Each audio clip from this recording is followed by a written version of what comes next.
Hello বন্ধুরা, কেমন আছো বলো? অনেকদিন আমাদের পরিবারে কোনো রকম টেক নিউজ আসেনি। আসলে টেক জগৎটা না একটু মেরে ফিকে হয়ে যাচ্ছিল, নতুন কোনো ইনোভেশন আসছিল না। অবশেষে বার্সেলোনায় MWC শুরু হয়েছে, আর সেখানে এত রোবোটিক এক্সপেরিমেন্ট হয়েছে, এত ধরনের AI ইনফ্রাস্ট্রাকচার, নতুন নতুন স্মার্টফোন টেকনোলজি শোকেস হয়েছে। সমস্ত আজকের এপিসোডে বলবো, কিন্তু প্রথমেই শুরু করবো হোয়াটসঅ্যাপের একটা ছোট্ট আপডেট দিয়ে। 1 তারিখ মানে 1 মার্চ 2026 থেকে হোয়াটসঅ্যাপে সিম বাইন্ডিং প্রক্রিয়া চালু হয়ে যাওয়ার কথা, কিন্তু এখনো পর্যন্ত চালু হয়নি। অর্থাৎ হোয়াটসঅ্যাপ এখনো পর্যন্ত এটা মানেনি। দেখা যাক পরে ভবিষ্যতে ইন্ডিয়ার কোর্ট কি ডিসিশন নেয়। হতে পারে হোয়াটসঅ্যাপকে ব্যান করা হতে পারে। আর এই সিম বাইন্ডিংটা হচ্ছে, যে নাম্বারে তোমরা হোয়াটসঅ্যাপ করবে, মানে হোয়াটসঅ্যাপ নাম্বারটা সবসময় অ্যাক্টিভেট থাকতে হবে, মানে কার্যকরী থাকতে হবে, সিমটা এনেবেল থাকতে হবে, না হলে তুমি হোয়াটসঅ্যাপ ইউজ করতে পারবে না। আর হোয়াটসঅ্যাপ ওয়েব যদি ইউজ করো তাহলে 6 ঘন্টা অন্তর অন্তর সেটা লগ আউট হয়ে যাবে। যখনই লগ ইন করতে চাইবে ওটিপি আসবে সিমে, তারপর তোমরা সেটাকে লগ ইন করতে পারবে।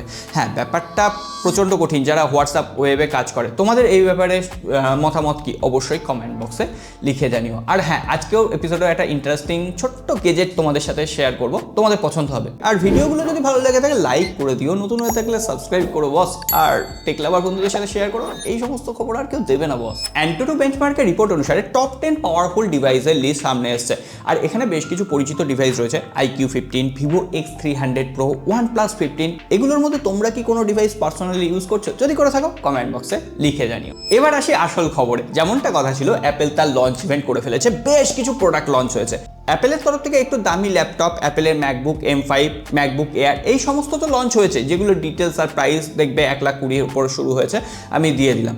কিন্তু সব থেকে ইন্টারেস্টিং যেটা লঞ্চ হয়েছে, অ্যাপেলের ম্যাকবুক নিউ, যেটা দাম রাখা হয়েছে 70,000 রুপি। যদিও তোমার কাছে স্টুডেন্ট কার্ড থাকে তাহলে 60,000 রুপিতে অ্যাভেলেবেল পেয়ে যাবে।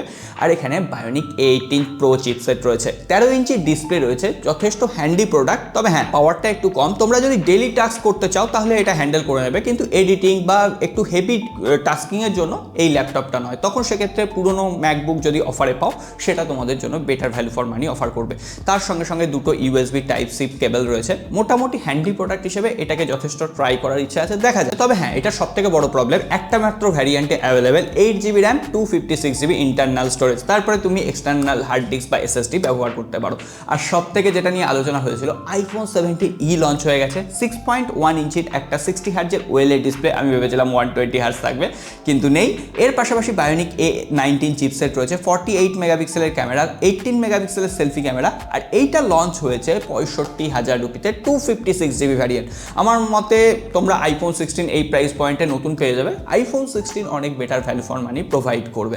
সো অ্যাপেলের এই লঞ্চ ইভেন্ট নিয়ে তোমাদের ফিডব্যাক কি? আমার সব থেকে ইন্টারেস্টিং প্রোডাক্ট লেগেছে অফকোর্স অ্যাপেলের ম্যাকবুক নিও, যেটা লঞ্চ হয়েছে। চলো এরপরে ইন্টারেস্টিং প্রোডাক্টটা তোমাদের সাথে একটু শেয়ার করে নিই। তারপরে এখানে টাইম স্ট্যাম্প রয়েছে, তোমরা সেটাকে স্কিপও করতে পারো।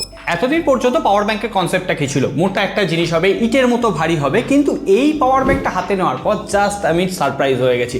এটা হচ্ছে 11 ন্যানো পাওয়ার ব্যাংক। সাইজটা দেখো তাহলেই তোমরা বুঝতে পারবে। কিন্তু সাইজ ছোট হলেও বাংলায় একটা কথা আছে জানো তো, ছোট লঙ্কায় ঝাল বেশি। এইটা হচ্ছে সেই ছোট ধানি লঙ্কা। এই ছোট্ট পাওয়ার ব্যাংকটায় 10,000 mAh এর ব্যাটারি রয়েছে। তার উপরে যথেষ্ট লাইট ওয়েট আর পকেট ফ্রেন্ডলি তো রয়েছেই। এই আমার স্যামসাং গ্যালাক্সি S24 আলট্রা, আর এই হচ্ছে পাওয়ার ব্যাংকটার সাইজ। এইবার বুঝতে পারছো নিশ্চয়ই। তাছাড়া এই ছোট্ট পাওয়ার ব্যাংকটা 22.5 ওয়াটে ফাস্ট পাওয়ার ডেলিভারি করছে অ্যান্ড্রয়েড বা অ্যাপেল স্মার্টফোনের জন্য। এমনকি তোমরা ট্যাবলেট হোক, স্মার্ট ওয়াচ, TWS যে কোনো কিছু চার্জের জন্য ব্যবহার করতে পারো। আর এই পাওয়ার ব্যাংকটা নিচের দিকে USB-A কেবল রয়েছে, উপরের দিকে Type-C পোর্ট রয়েছে, দুটো দিয়েই তোমরা চার্জ দিতে পারবে। আর মধ্যেখানে একটা ছোট্ট সুইচ রয়েছে, আর 4টে নোটিফিকেশন লাইট রয়েছে। এটা দেখে বুঝতে পারবে তোমরা এই পাওয়ার ব্যাংকটায় কতটা চার্জ রয়েছে। আর এই পাওয়ার ব্যাংকটা ছোট হতে পারে কিন্তু যথেষ্ট সেফ, কারণ এখানে বিভিন্ন ধরনের প্রোটেকশন অ্যাড করা রয়েছে, যেমন short circuit protection, over temperature protection, over current protection. মানে তোমার স্মার্টফোন বা স্মার্ট গেজেট যেগুলো চার্জ দেবে এটা দিয়ে সম্পূর্ণ সেফ থাকবে। আর আমরা যাতে এই ধরনের সেফ ইনফরমেশন তোমাদের জন্য দিতে পারি, এই প্রোডাক্টটার লিঙ্ক আমি ডেসক্রিপশন বক্সে দিয়ে রেখেছি, তোমরা একবার চেক করে নিতে পারো, পছন্দ হলে ট্রাই করতে পারো, দেখো কতটা হ্যান্ডি। এরপর আমরা সরাসরি MWC ইভেন্টে চলে যাব। সেখানে বিভিন্ন স্মার্টফোন কোম্পানি তাদের যে তাগড়াই টেকনোলজি শোকেস করেছে না, প্রথমেই আসতে হয় টেকনোর এই স্মার্টফোনটার কথা। এখানে দেখো টেকনোর এই স্মার্টফোনটা কতটা স্লিম, তার সঙ্গে সঙ্গে তোমার যে ব্যাপারটায় প্রায়োরিটি দরকার, ধরো ব্যাটারি বাড়াতে চাইছো, এখানে একটা ব্যাটারি এনাবেল করে দিলে, মানে ব্যাটারিটা পেছনে গুঁজে দিলে। তার সঙ্গে সঙ্গে তোমরা এর ক্যামেরা পারফরমেন্স নিয়ে অতটা স্যাটিসফাইড নয়, তোমরা চাইছো একটা বড় লেন্স লাগাতে, তোমরা জাস্ট এর ক্যামেরা সেন্সারটাকে ফোনের ব্যাক প্যানেলে ম্যাগনেটিক দিয়ে সেট করে দিতে পারো ভালো ছবি তোলার জন্য। সো ওভারঅল এই যে কনসেপ্ট ডিজাইনটা, বিভিন্ন ধরনের পার্টস তুমি লাগাতে পারছো, খুলতে পারছো, এরপরে হতে পারে যে স্টোরেজ টাইপও তোমরা চেঞ্জ করতে পারবে। সো এই ব্যাপারটা কিন্তু নেক্সট জেনারেশনের স্মার্টফোনের জন্য হেল্প করবে, যদিও এটা পেটেন্ট পর্যায়ে কমার্শিয়ালি অ্যাভেলেবেল হবে না, কিন্তু নতুন টেকনোলজি। এরপর ইনফিনিক্স তাদের নোট 60 আলট্রা স্মার্টফোনটা শোকেস করেছে। স্মার্টফোনটা দেখতে অসম্ভব সুন্দর, একদম গেমিং একটা ভাইব দিচ্ছে। তার সঙ্গে সঙ্গে এখানে মিডিয়াটেকের ডায়মেনসিটি 8400 আলটিমেট চিপসেট রয়েছে, 200 মেগাপিক্সেলের ক্যামেরা, 6.78 ইঞ্চির 1.5K অ্যামোলেড ডিসপ্লে, তার সঙ্গে সঙ্গে JBL Tune dual stereo speaker রয়েছে। আর অনার তাদের যে রোবোটিক ক্যামেরা স্মার্টফোনটা সেটাও শোকেস করেছে। এখানে ক্যামেরাটা স্মার্টফোনের ভেতরে থাকছে, যখন তোমরা ক্যামেরাটা অন করবে জাস্ট ওটা রোবটের মতো বাইরে আসছে, ওটাই গিম্বেল স্টেবিলাইজেশন থাকছে, ছবি ভালো তুলছে, তার সঙ্গে সঙ্গে একদম স্টেবল ভিডিও ফুটেজ দিচ্ছে। সো ওভারঅল এই কনসেপ্টটাও যথেষ্ট ভালো। আগে যে পপ আপ সেলফি ক্যামেরা দেখেছিলাম, কিন্তু ওর মেকানিজমের জন্য ব্যাপারটা ফেল হয়েছিল। এই মেকানিজমটা কতটা সাকসেসফুল হবে সেটা তো লঞ্চের পরেই বোঝা যাবে। এরপর সরাসরি বেশ কিছু আপকামিং স্মার্টফোনের খবরে চলে আসি। প্রথমেই 12 মার্চ ইন্ডিয়ান মার্কেটে লঞ্চ করতে চলেছে IQ Z11X। এখানে মিডিয়াটেকের ডায়মেনসিটি 7400 চিপসেট রয়েছে, আর পাশাপাশি 50 মেগাপিক্সেলের মেইন ক্যামেরা। মোটামুটি 17 থেকে 18,000 রুপির প্রাইস ব্যাকেটে লঞ্চ করছে, কোনো রকম আলট্রা ওয়াইড অ্যাঙ্গেল লেন্স থাকছে না। পুরোনো লঞ্চ স্মার্টফোন দেখো, এই প্রাইসে CMF Phone 2 Pro better option. আর CMF Phone 2 Pro এর কথায় যখন চলে এলাম, তখন বলে দিই আগামী 5 March nothing phone 4A launch করতে চলেছে। অলরেডি স্পেসিফিকেশন তোমরা জানো, আরেকবার দিয়ে দিলাম, স্ক্রিনে দেখে নিও।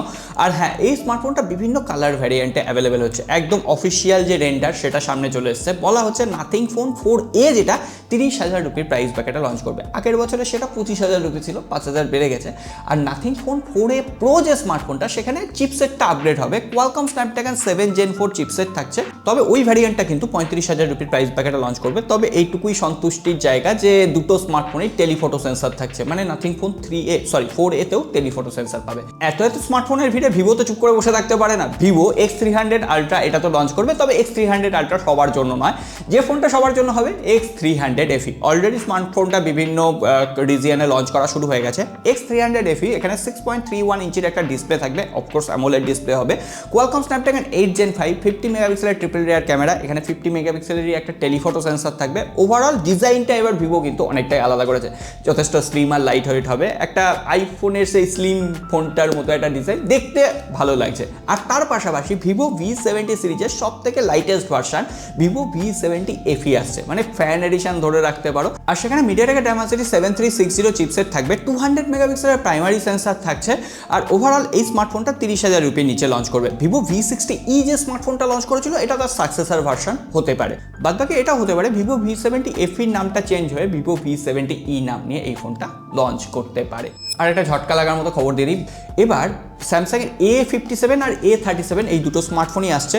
স্পেসিফিকেশন অলরেডি আপকামিং ফোনের ভিডিওতে দিয়ে দিয়েছি, যদি আপকামিং ফোনের ভিডিওটা মিস করে থাকো আই বাটনের লিঙ্ক আছে। কিন্তু এবার ওই দুটো ফোনেরই দাম বাড়ছে। বলা হচ্ছে A37 যে স্মার্টফোনটা 40,000 রুপি প্রাইস ক্যাটাগরিতে, আর A57 যে স্মার্টফোনটা সেটা প্রায় 45 থেকে 48,000 রুপির প্রাইস ক্যাটাগরিতে লঞ্চ করবে। সো ওভারঅল FE সিরিজই এখন সব থেকে স্যামসাংয়ের ভ্যালু ফর মানি সিরিজ। তবে আরেকটা ভ্যালু ফর মানি বাটন রয়েছে, ওই নিচের সাবস্ক্রাইব বাটনটা প্রেস করে রাখতে পারো, ঘন্টিটা বাজিয়ে রাখতে পারো। আর হ্যাঁ, ভিডিওটায় হাইপ তৈরি করতে পারো, দেখো নিজেরাই হাইপ তৈরি করা যায়। কমেন্ট বক্সে গিয়ে একটা নতুন ফিচার অ্যাড হয়ে গেছে, পেয়েছো কিনা জানিও। সো ভালো থেকো, সুস্থ থেকো, দেখা হবে আগামী পর।